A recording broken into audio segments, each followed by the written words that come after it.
Hello everyone. आज हम पढ़ेंगे क्लास 11th का बायो का चैप्टर नंबर 2 जिसका नाम है बायोलॉजिकल क्लासिफिकेशन। तो इस चैप्टर को स्टार्ट करने से पहले हम कुछ बेसिक टर्म्स के बारे में जानेंगे जिसका आगे इस चैप्टर में यूज़ है। सबसे पहले हम जानेंगे यूकैरियोटिक और प्रोकैरियोटिक में डिफरेंस, मीन्स यूकैरियोट्स और प्रोकैरियोट्स में डिफरेंस। सबसे पहला डिफरेंस है कि जितने भी यूकैरियोट्स होते हैं उनके पास न्यूक्लियस होता है, जबकि जितने भी प्रोकैरियोट्स हैं इनके पास न्यूक्लियस नहीं होता। यूकैरियोट्स के पास membrane bound cell organelles present होते हैं, जैसे Golgi body, endoplasmic reticulum and so on, और माइटोकॉन्ड्रिया। जबकि प्रोकैरियोट्स के पास मेम्ब्रेन बाउंड सेल ऑर्गेनेल्स नहीं होते हैं। यूकैरियोट्स में प्लांट्स, एनिमल्स और फंगस ये सब आते हैं, जिनके पास यूकैरियोट मतलब जो सेल होती है वो कैसी होती है, यूकैरियोटिक होती है। ठीक है, तो अगर हम बात करें सेल वॉल की, तो प्लांट और फंजाई इनके पास सेल वॉल होती है, जबकि एनिमल के पास सेल वॉल नहीं होती है। तो यहाँ पे वही लिखा है कि अगर सेल वॉल प्रेजेंट है तो वो केमिकली सिंपल होगी। सेल वॉल किसके पास होती है, प्लांट्स के पास में और फंजाई के पास में, जो कि यूकैरियोट्स हैं। ठीक है, अगर सेल वॉल प्रेजेंट हुई तो वो केमिकली सिंपलर होगी, मतलब जिसका कंपोजिशन है सेल वॉल का वो सिंपल होगा। ठीक है, जबकि जितने भी प्रोकैरियोट्स हैं इनकी जो सेल वॉल होती है वो केमिकली कॉम्प्लेक्स होती है। अगर हम बात करें साइज़ की, तो जितने भी यूकैरियोट्स होते हैं इनकी जो सेल का साइज़ होता है वो 10 to 100 माइक्रोमीटर होता है, जबकि प्रोकैरियोट्स इनकी सेल का साइज़ 1 to 10 माइक्रोमीटर।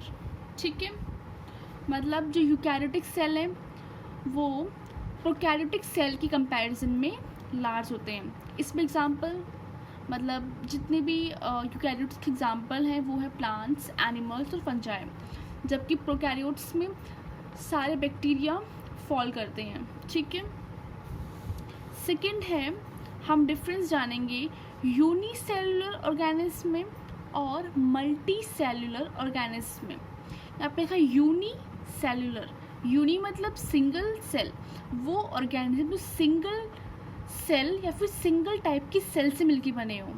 ठीक है, वन टाइप की सेल से मिलकर बने हो या फिर सिंगल सेल से मिलकर बने हो। अगर कोई ऑर्गेनिज्म सिंगल सेल से मिलकर बना होगा या फिर वन टाइप की सेल से मिलकर बना होगा, तो फिर जो उसमें सिंगल सेल होगी वही सारे फंक्शन परफॉर्म करेगी, चाहे वो रेस्पिरेशन हो, एक्सक्रीशन हो, रिप्रोडक्शन हो, या फिर एंडोक्राइन, एक्सोक्राइन, सारे सिस्टम जो सारे मेटाबॉलिक एक्टिविटी है वो सिंगल सेल ही परफॉर्म करेगी। लेकिन अगर हम बात करें मल्टी सेलुलर ऑर्गेनिज्म की, मतलब जो एक से ज़्यादा टाइप की सेल से मिलकर बने हैं वो ऑर्गेनिज्म, तो उनमें डिफरेंट सेल्स डिफरेंट फंक्शन को परफॉर्म करेगी। तो यहाँ पर डिवीज़न ऑफ लेबर होगा, मतलब कोई पर्टिकुलर सेल पर्टिकुलर फंक्शन के लिए होगी। ठीक है, तो यूनिसेलुलर ऑर्गेनिज्म के एग्जांपल है अमीबा, पैरामीशियम, ईस्ट, और मल्टी सेलुलर ऑर्गेनिज्म के एग्जांपल है plants, animals, human beings, fungi, ये सब इसमें आते हैं। ठीक है, नेक्स्ट हम बात करेंगे न्यूट्रिशन पे, फूड पे। तो फूड की अगर हम बात करें तो हम इसके न्यूट्रिशन के बेस पे ऑर्गेनिज्म को 2 कैटेगरी में क्लासीफाई करते हैं। पहला है ऑटोट्रॉप्स और दूसरा हेटेरोट्रॉप्स। तो ऑटोट्रॉप्स वो ऑर्गेनिज्म जो अपना फूड खुद बनाएंगे, और हेटेरोट्रॉप्स मतलब वो ऑर्गेनिज्म जो अपने फूड के लिए किसी और ऑर्गेनिज्म पर डिपेंड करें, उनको हम बोलेंगे हेटेरोट्रॉप्स। ठीक है, ऑटोट्रॉप्स या फिर आप बोलो फोटोसिंथेटिक, बात वही है। ठीक है। फोटोसिंथेटिक ऑर्गेनिज्म भी ऑटोट्रॉप्स के अंदर आते हैं, ठीक है। अब बात करेंगे हेटेरोट्रॉप्स, जो अपने फूड के लिए किसी और पे डिपेंड करें, ठीक है। तो इसमें भी दो टाइप के होंगे, एक जो किसी भी डेड ऑर्गेनिज्म पे फीड कर रहे हों, ठीक है, जो डिकम्पोजर्स होते हैं वो किसी डेड ऑर्गेनिज्म पे फीड करते हैं, या फिर पैरासिटिक। पैरासाइट्स वो होते हैं इसमें एक होस्ट होता है और एक प्रे, ठीक है। तो होस्ट के ऊपर प्रे फीड करता है, या तो प्रे उस होस्ट की बॉडी में फीड करेगा या फिर उस होस्ट के ऊपर, ठीक है। तो पैरासाइट्स क्या है, जो होस्ट से न्यूट्रिशन को, किसी लिविंग से न्यूट्रिशन को लें, अगर वो उस होस्ट के ऊपर है, ठीक है, और न्यूट्रिशन को ले रहा है, जैसे लाइस, जुएं जिसे कहते हैं, तो वो क्या करते हैं, उस होस्ट के ऊपर रहते हैं, वहीं पे रहते हैं, ठीक है, और फिर वहीं से अपने न्यूट्रिशन को लेते हैं। सेकेंड है एंडोपैरासाइट। एंडो मतलब जो बॉडी के अंदर रहे और वहाँ से अपने न्यूट्रिशन को लें, जैसे ई कोलाई, टीनिया सोलियम, या फिर मलेरिया होता है ना, तो मलेरिया किसकी वजह से होता है, प्लाज्मोडियम की वजह से। प्लाज्मोडियम ह्यूमन बॉडी के अंदर ही रहता है, वहाँ पे अपने नंबर को इंक्रीज़ करता है और आरबीसीज को खाता है हमारी, और लीवर की सेल्स को खाता है, डैमेज करता है, ठीक है। तो यहाँ पे क्या देखा, पैरासाइट्स क्या करते हैं, वो होस्ट लिविंग बॉडी में रहते हैं, तो ये लिविंग बॉडी के ऊपर रहते हैं और उनसे अपने न्यूट्रिशन को गेन करते हैं। और सेप्रोफाइट्स कौन है, जो डेड ऑर्गेनिज्म पे फीड करें। तो क्या करते हैं ये, उस डेड ऑर्गेनिज्म पे एंजाइम को रिलीज़ करते हैं, और फिर इस एंजाइम को रिलीज़ करने की वजह से क्या होता है, वो जो कॉम्प्लेक्स सब्सटेंस होते हैं वो सिंपल पीसेस में टूट जाते हैं, जिसको ये ईज़िली इनगल्फ कर लेते हैं और ईज़िली डाइजेस्ट कर लेते हैं। नेक्स्ट टर्म जिससे बात करेंगे वो है मॉर्फोलॉजी और एनाटॉमी। मॉर्फोलॉजी मतलब जब भी हम किसी भी ऑर्गेनिज्म की एक्सटर्नल अपीयरेंस से बात करेंगे, मतलब उसकी हाइट पे, वेट पे, उसके कलर पे, या फिर उसके लुक पे, तो उसको हम बोलेंगे मॉर्फोलॉजी, जो हम एक्सटर्नली देख रहे हैं, ठीक है, उसको हम बोलेंगे एक्सटर्नल अपीयरेंस, उसको बोलेंगे मॉर्फोलॉजी, ठीक है। एनाटॉमी मतलब इंटरनली, मतलब सेल्स कैसे अरेंज हैं, ठीक है, तो इसको हम बोलेंगे एनाटॉमी, जिसमें हम बात करेंगे इंटरनल अपीयरेंस। जब हम ऑर्गन्स की बात कर रहे हैं, ऑर्गन सिस्टम की बात कर रहे हैं, सेल की बात कर रहे हैं, तो हम बात करें एनाटॉमी की। तो अब हम चैप्टर स्टार्ट करते हैं, जिसका नाम है बायोलॉजिकल क्लासिफिकेशन। बायोलॉजिकल मतलब बायोलॉजिकल मिला है बायो से मिलके, बायो मतलब लिविंग मतलब प्लांट, एनिमल्स, फंजाई, बैक्टीरिया, ये सब लिविंग है। लिविंग मतलब जिसके पास लाइफ है, ठीक है। क्लासिफिकेशन मतलब डिफरेंट ऑर्गेनिज्म को डिफरेंट ग्रुप्स में डिवाइड करना on the basis of their characters, इसको हम बोलते हैं क्लासीफाई करना। तो लिविंग ऑर्गेनिज्म को उनके कैरेक्टर्स के बेस पे क्लासीफाई करना, ये इस चैप्टर का नाम है। तो इस चैप्टर में हम पढ़ेंगे कि लिविंग ऑर्गेनिज्म को लिविंग ऑर्गेनिज्म को डिफरेंट ग्रुप्स में कैसे क्लासीफाई करा, किन किन साइंटिस्ट ने स्टार्ट करा, और फिर लास्ट में क्लासिफिकेशन सिस्टम क्या है, तो उस बारे में पढ़ेंगे। तो पहली बात आती है कि क्लासिफिकेशन ज़रूरी क्यों है। एक एग्जांपल लेते हैं, जब आप मॉल में जाते हो तो वहाँ पे देखते हो कि वहाँ पे डिफरेंट सेक्शंस बने होते हैं। कहीं पे कुछ फूड आइटम्स प्रेजेंट होते हैं, कहीं पे डोमेस्टिक के साथ सामान प्रेजेंट होते हैं, ठीक है, कहीं पे गारमेंट्स प्रेजेंट होते हैं। अगर हम बात करें कपड़ों की, ठीक है, क्लॉथिंग की बात करें, तो वहाँ पे कैटेगरीज बनी होती है ना, जेंट्स की अलग होती है, लेडीज़ की अलग होती है, और फिर उसमें फर्दर कैटेगरीज होती हैं। उसमें नॉर्मल वियर जो होते हैं या फिर जो डेली वियर होते हैं वो अलग होते हैं, और जो पार्टी वियर ड्रेसेस होती हैं वो अलग होती हैं। फिर उसमें भी बच्चों के कपड़े अलग होते हैं और जो बड़े कपड़े होते हैं वो अलग होते हैं। तो आप अभी क्या देख रहे हो, यहाँ पे कितना डिवीज़न है। जैसे कि कपड़े का सेक्शन अलग है, खाने का सेक्शन अलग है, और स्लीपर का, सैंडल का, फुटवियर का सेक्शन अलग है, और फिर उनमें भी फर्दर सेक्शन अलग अलग है, लेडीज़ का अलग, जेंट्स का अलग। क्यों? ताकि जो कस्टमर अगर आ रहा है तो उसको ढूंढने में परेशानी ना हो, जो सामान उसको चाहिए वो उसको ईजिली मिल जाए। तो यहाँ पे हम क्या कर रहे हैं, लिविंग ऑर्गेनिज्म को डिफरेंट ग्रुप्स में डिवाइड कर रहे हैं, क्लासीफाई कर रहे हैं। क्यों कर रहे हैं? ताकि उनकी स्टडी सिंपल हो पाए। इतनी जो बायोडाइवर्सिटी इतनी ज़्यादा है, इतने टाइप के इतने सारे ऑर्गेनिज्म प्रेजेंट है, तो हम हर एक ऑर्गेनिज्म के बारे में पढ़ें वो सिंपल तो वो पॉसिबल ही नहीं है। तो स्टडी को सिंपल बनाने के लिए हमने करा क्लासिफिकेशन। तो पहले क्या था, पहले जब क्लासिफाई करा ऑर्गेनिज्म को, तो जो ऑर्गेनिज्म थे उन्होंने अपने नीड के बेस पे करा। जैसे मान लो कि जिन एनिमल्स से हमें, या फिर जिन लिविंग बींग्स से, जिन प्लांट्स से या जिन एनिमल्स से हमें फूड मिल रहा है उनको अलग कैटेगरी में डाल दिया, जिनसे हमें शेल्टर मिल रहा है उनको अलग कैटेगरी में डाल दिया, जिनसे हमें वुल मिल रहा है या फिर क्लॉथ मिल रहा है, ठीक है, या फिर उनकी स्किन से जिनसे लेदर बना रहे हैं, तो ऐसे क्लासीफाई करा। मतलब अपने नीड के बेस पे ऑर्गेनिज्म को क्लासीफाई कर दिया। तो ये एक अच्छा वे नहीं था। यहाँ पे कोई भी साइंटिफिक तरीका यूज़ नहीं किया था क्लासीफाई करने के लिए, बस अपनी नीड के बेस पे क्लासीफाई कर दिया, जो कि ठीक नहीं था। तो साइंटिस्ट आए एरिस्टोटल। ये ऐसे पहले साइंटिस्ट थे जिन्होंने साइंटिफिक अप्रोच, वो साइंटिफिक क्राइटेरिया, वो साइंटिफिक बेस यूज़ किया था क्लासिफिकेशन करने के लिए, ठीक है। एरिस्टोटल जो कि फादर ऑफ जूलॉजी भी हैं और फादर ऑफ बायोलॉजी भी हैं, ठीक है, इनको फादर ऑफ बायोलॉजी भी कहा जाता है। तो एरिस्टोटल ऐसे पहले साइंटिस्ट थे जिन्होंने scientific criteria, scientific base use किया था ऑर्गेनिज्म को क्लासीफाई करने के लिए। तो एरिस्टोटल ने क्या करा, मॉर्फोलॉजी देखी।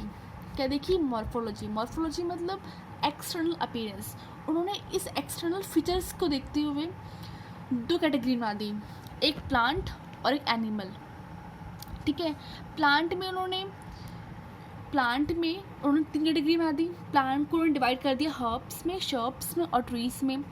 और उन्होंने एनिमल्स को डिवाइड कर दिया 2 ग्रुप में, रेड ब्लडेड और नॉट रेड ब्लडेड। तो नॉट रेड ब्लडेड जैसे कि ऑक्टोपस, जिसका ब्लड कैसा होता है, ब्लू होता है, ठीक है। जिस टाइम उन्होंने ये करा था उस टाइम इतनी टेक्नोलॉजी डेवलप नहीं थी, इतने सारे ऑर्गेनिज्म भी डिस्कवर नहीं थे, पर ये ऐसे पहले साइंटिस्ट थे जिन्होंने साइंटिफिक तरीका यूज़ किया था क्लासिफिकेशन करने का। तो पहले इन्होंने करा, तो उसके बाद लगा कि ये थोड़ा ठीक नहीं है, इसमें और भी चेंजेस होने चाहिए। तो उसके बाद इनके इस पहले अटैम्प्ट ने बाकी साइंटिस्ट को मोटिवेट करा कि वो भी आके अपना सिस्टम ऑफ क्लासिफिकेशन दें। तो सेकंड नंबर पे आए कार्लस लिनियस, जिनको हम फादर ऑफ टेक्सोनॉमी भी बोलते हैं, ठीक है। तो इन्होंने दिया 2 किंगडम क्लासिफिकेशन। इन्होंने क्या करा, सारे लिविंग ऑर्गेनिज्म को 2 किंगडम में क्लासिफाई कर दिया। इन्होंने 2 किंगडम बनाए, प्लांटी और एनिमिलिया। प्लांटी किंगडम में इन्होंने सारे प्लांट्स को डाल दिया और किंगडम एनिमिलिया में सारे एनिमल्स को डाल दिया, ठीक है। जो इन्होंने बनाया सिस्टम, ये कितना सिंपल है और कितना ईजी समझने के लिए कि 2 किंगडम बना दिया, प्लांटी एनिमिलिया, प्लांटी में सारे प्लांट्स, एनिमिलिया में सारे एनिमल्स, ठीक है। लेकिन प्रॉब्लम क्या आई? प्रॉब्लम ये आई कि ऐसे बहुत सारे ऑर्गेनिज्म थे जो ना इस कैटेगरी में आ रहे थे ना इस कैटेगरी में, मतलब उनको तो स्पेस ही नहीं मिल रहा था। ठीक है, उनको तो स्पेस ही नहीं मिल रहा था, तो ये इनकी लिमिटेशन थी। देखो इन्होंने क्या करा था, इन्होंने bacteria, blue green algae, fungi, mosses, ferns, gymnosperm, angiosperm, इन सबको किंगडम प्लांटी में डाल दिया। ठीक है, क्या करा इन्होंने, bacteria, blue green algae, fungi, mosses, ferns, gymnosperm, angiosperm, इन सबको किंगडम प्लांटी में डाल दिया। ठीक है, लेकिन इनमें एक ख़ास बात क्या थी कि इन सबका एक कैरेक्टर सेम था। वो क्या था कि इनके पास सेल वॉल थी। ठीक है, जैसे अगर मान लो मॉल में अगर सेक्शन डिवाइड कर रखा है गारमेंट्स का, और उसमें भी लेडीज़ गारमेंट्स अलग हैं, अगर उसमें अगर जेंट्स गारमेंट्स को तो अच्छा नहीं लगेगा ना। अगर आपने लेडीज़ के कपड़े रखे तो आप पे फिर सिंपल सारे फीमेल्स के कपड़े होने चाहिए। तो यहाँ पे था कि अगर इन सबको इन्होंने प्लांटी में डाला है, सबके कैरेक्टर सेम होने चाहिए थे, और यहाँ पे था कि सेल वॉल इनके पास सेल वॉल थी। ये बहुत अच्छी बात है।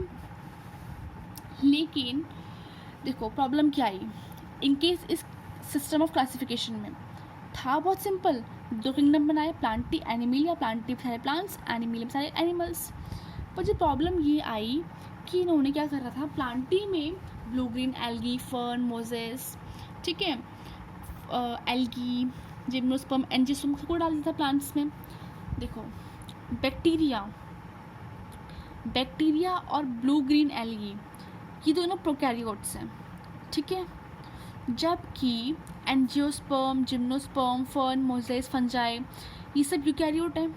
तो इन्होंने क्या करा, प्लांटी में यूकैरियोट को भी डाल दिया और प्रोकैरियोट को भी डाल दिया। ठीक है, मतलब तो यहाँ पे कोई डिफ्रेंशिएट नहीं हो पाया ना प्रोकैरियोट्स में और यूकैरियोट्स में, क्योंकि इन्होंने प्रोकैरियोट और यूकैरियोट दोनों को एक ही में डाल दिया प्लांटी में। जो इनकी लिमिटेशन थी कि ये सेपरेटली नहीं बता पाए प्रोकैरियोट और यूकैरियोट के बारे में। इसके बाद इनकी नेक्स्ट लिमिटेशन क्या थी, देखो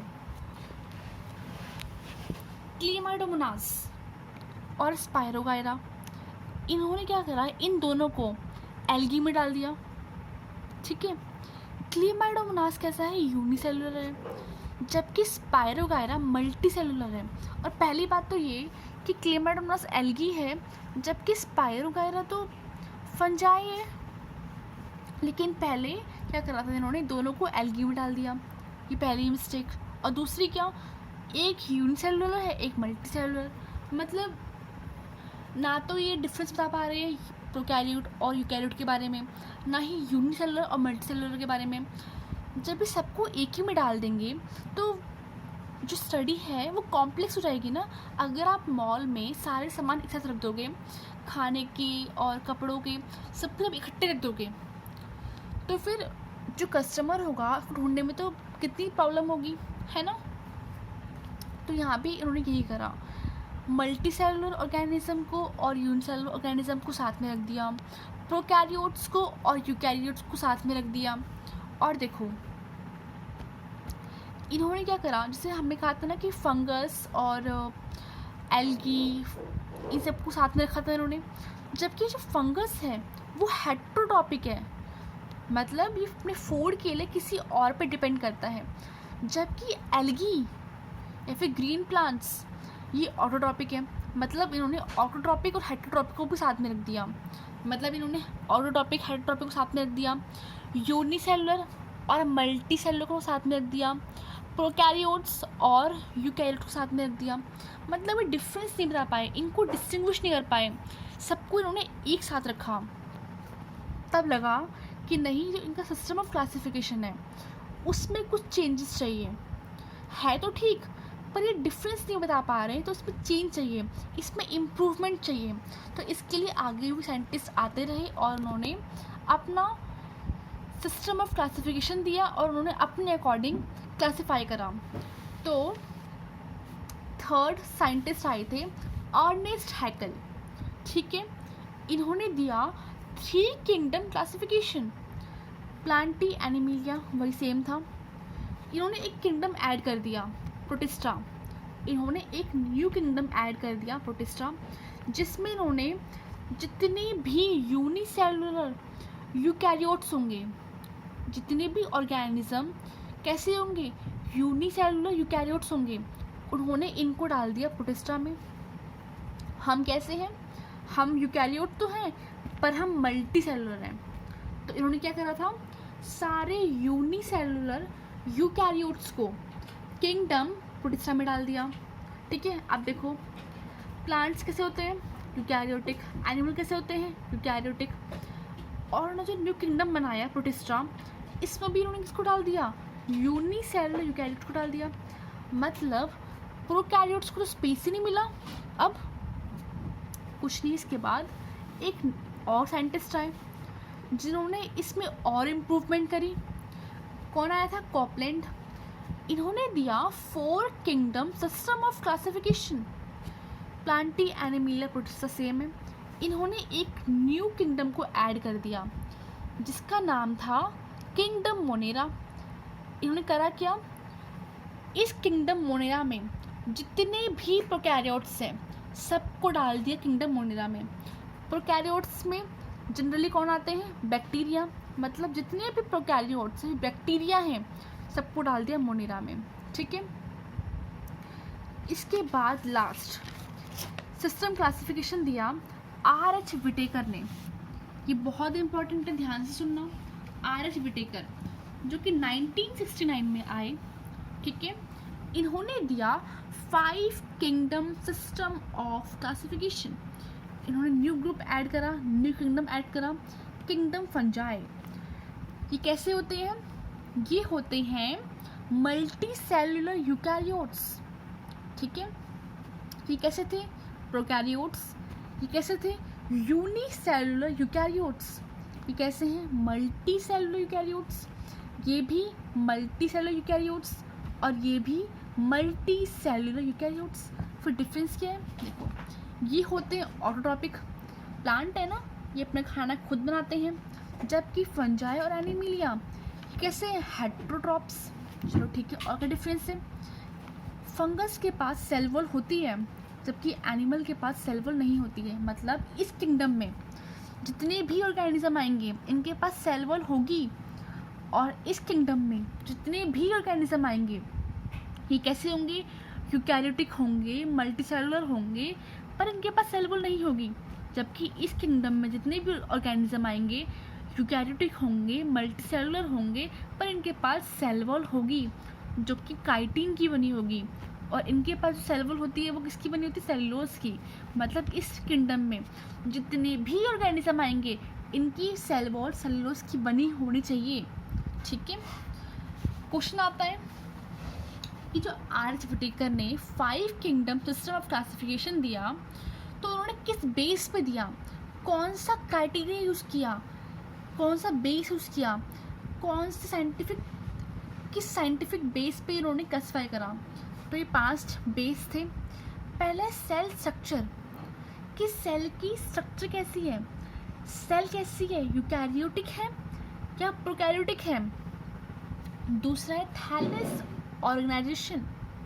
ठीक है, मतलब जो इनकी बॉडी है वो सेलुलर लेवल की है या फिर टिश्यू लेवल की है या फिर ऑर्गन लेवल की है या फिर ऑर्गन सिस्टम लेवल की है।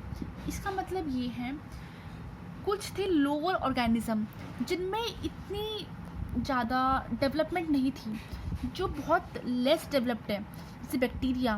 बैक्टीरिया ऐसे होते हैं जिनके पास सिर्फ सेल होती है, सिर्फ सेल। मतलब इनकी बॉडी में सेल तो होती है पर सेल कंबाइन होके टिश्यू नहीं बनाती है।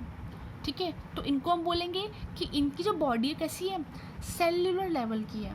ठीक है, टिश्यू क्या होता है, टिश्यू होता है जब सेल कंबाइन होती है। अगर सेल कंबाइन होके एक सेम फंक्शन को परफॉर्म करें, when similar type of cells combine and they perform a similar function, तो उसको हम बोलेंगे टिश्यू। बैक्टीरिया में क्या होता है, सेल तो होती हैं पर वो कंबाइन होकर टिश्यू नहीं बनाती, तो इनको हम बोलेंगे कि जो इनकी बॉडी है बैक्टीरिया की कैसी है, सेल्यूलर लेवल की है। अब कुछ की बॉडी होती है टिश्यू लेवल की। ये लोअर ऑर्गेनिज्म है जिनमें इतनी मॉडिफिकेशंस नहीं हुई, जिनमें इतना डेवलपमेंट नहीं हुआ है। टिश्यू लेवल में क्या होता है कि सेल्स होती हैं, सेल कंबाइन भी हो जाती हैं और वो टिश्यू बना लेती हैं, बट टिश्यू कंबाइन होकर ऑर्गन नहीं बनाते हैं। तो ऐसी बॉडीज को हम बोलते हैं कि उनकी बॉडी में टिश्यू लेवल का बॉडी ऑर्गेनाइजेशन है। कुछ की बॉडी ऐसी होती है जैसे प्लांट्स होते हैं, इनके पास सेल होता है, सेल कंबाइन होकर टिश्यू बनाता है और टिश्यूज़ कंबाइन होकर ऑर्गन बनाते हैं, पर इनकी बॉडी में ऑर्गन सिस्टम नहीं होता। तो ऐसी बॉडीज़ को हम बोलते हैं organ level of body organisation. अगर हम बात करें ह्यूमन बीइंग की, तो ह्यूमन बीइंग में क्या होता है, इनके हमारे पास सेल्स होती हैं, सेल कंबाइन होकर टिश्यू बनाती हैं और टिश्यूज़ कंबाइन होकर ऑर्गन बनाते हैं और ऑर्गन कंबाइन होकर ऑर्गन सिस्टम बनाते हैं, जैसे digestive system, respiratory system, endocrine system, exocrine system. ठीक है, तो हम आते हैं हायर ऑर्गेनिज्म में, ठीक है, जो कि वेल डेवलप्ड है, जिनमें अच्छे से डेवलप्ड ऑर्गेनिज्म है। ठीक है, और जिनमें डेवलप नहीं है, जिनमें टिश्यू लेवल का है, सेलुलर लेवल का है या फिर ऑर्गन लेवल का है, इनको हम बोलते हैं लोअर ऑर्गेनिज्म। ठीक है, अगर हम बात करें मोड ऑफ न्यूट्रिशन, मतलब ये अपना न्यूट्रिशन कैसे लेते हैं, ये खुद बनाते हैं या फिर किसी और से लेते हैं। खुद बनाएंगे मतलब ऑटोट्रॉप से या फिर हेटेरोट्रॉप से। फोर्थ है method of reproduction, asexually reproduce कर रहे हैं या फिर सेक्सुअली। ठीक है, फिफ्थ है फाइलोजेनेटिक रिलेशनशिप, मतलब कि इनमें इवोल्यूशन कैसे हुआ है। ठीक है, ये अपने एंसेस्टर्स से इनके एंसेस्टर में क्या मॉडिफिकेशन हुई। ठीक है, तो ये फाइलोजेनेटिक रिलेशनशिप क्या रिलेशन है इनमें और इनके एंसेस्टर्स में। ठीक है, फिर एक टेबल है, ये टेबल बहुत बहुत बहुत इम्पॉर्टेंट है, आपको ये याद करनी है। देखो, पहले हम बात करेंगे किंगडम मोनिरा की। इस किंगडम में जितने भी ऑर्गेनिज्म आएंगे उनके पास ये प्रॉपर्टीज़ होनी चाहिए। पहला कि ये प्रोकैरियोटिक होनी चाहिए, इनकी सेल वॉल पॉलीसेकेराइड और अमीनो एसिड की बनी होनी चाहिए, इनके पास न्यूक्लियर मेम्ब्रेन एब्सेंट होती है। प्रोकैरियोटिक है ना, और वैसे भी प्रोकैरियोटिक के पास न्यूक्लियर मेम्ब्रेन नहीं होती है। ठीक है, और इनका जो बॉडी ऑर्गेनाइजेशन होगा वो सेलुलर लेवल का होगा, मतलब इनके पास सेल्स होंगे, टिश्यू नहीं होंगे। न्यूट्रिशन की ऑटोटॉपिक भी हो सकते हैं और हेटेरोटॉपिक भी हो सकते हैं। सेकेंड, प्रोटिस्टा, इस किंगडम में जितने भी ऑर्गेनिज्म आएंगे वो इन चीज़ों को फॉलो करेंगे। कैसे होंगे ये, यूकैरियोट होंगे, इनकी सेल वॉल सेल्यूलोज की बनी होगी, इनके पास न्यूक्लियर मेम्ब्रेन होगी, इनमें जो बॉडी ऑर्गेनाइजेशन होगा वो भी सेलुलर लेवल का होगा, मतलब ये लोअर ऑर्गेनिज्म है जिनकी बॉडी में सिर्फ सेल है, टिश्यू नहीं है। और ये ऑटोटॉपिक भी हो सकते हैं और हेटेरोट्रॉपिक भी हो सकते हैं। थर्ड है किंगडम फंजाई। ठीक है, ये कैसे होंगे, यूकैरियोटिक होंगे, इनकी सेल वॉल सेल्यूलोज की बनी होगी, काइटिन की बनी होगी। और कैसे हैं, यूकैरियोटिक है मतलब इनके पास न्यूक्लियर मेम्ब्रेन होगी। कैसे होंगे, ये मल्टी सेलुलर होंगे। ठीक है, कैसे होंगे, मल्टी सेलुलर होंगे। और ये कैसे होंगे, हेटेरोट्रॉपिक। थर्ड है प्लांटी, इस ग्रुप में जितने भी ऑर्गेनिज्म आएंगे वो इन चीज़ों को फॉलो करेंगे। कैसे होंगे, यूकैरियोट होंगे, इनकी सेलुलोज की बनी होगी, न्यूक्लियर मेम्ब्रेन इनके पास होगी। ये जो इसमें जितने भी ऑर्गेनिज्म आएंगे इनके पास टिश्यू लेवल का भी बॉडी ऑर्गेनाइजेशन हो सकता है और ऑर्गन लेवल का भी बॉडी ऑर्गेनाइजेशन हो सकता है। फिर फोर्थ कि ये कैसे होंगे, ऑटोट्रॉपिक होंगे। ठीक है, लास्ट किंगडम एनिमलिया, ये कैसे होंगे, यूकैरियोट होंगे, इनके पास सेल वॉल नहीं होगी। पिछले आपने जितने भी चार पढ़े सबके पास सेल वॉल थी, जबकि किंगडम एनिमलिया इनके पास सेल वॉल नहीं होगी। न्यूक्लियर मेम्ब्रेन इनके पास प्रेजेंट होगी क्योंकि यूकैरियोट है।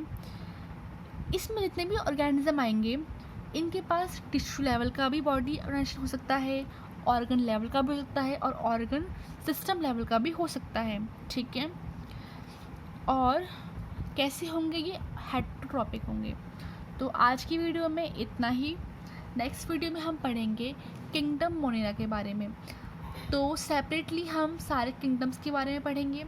तो इस चैप्टर में हमें पढ़ना है किंगडम मोनेरा, प्रोटिस्टा और फंजाई के बारे में। जो नेक्स्ट चैप्टर है चैप्टर नंबर 4, उसमें हम पढ़ेंगे चैप्टर नंबर 3 में पढ़ेंगे किंगडम प्लांटी के बारे में। चैप्टर नंबर 4 में पढ़ेंगे किंगडम एनिमिले के बारे में। तो आज के लिए इतना ही, जल्द मिलते हैं नेक्स्ट वीडियो में। Thank you.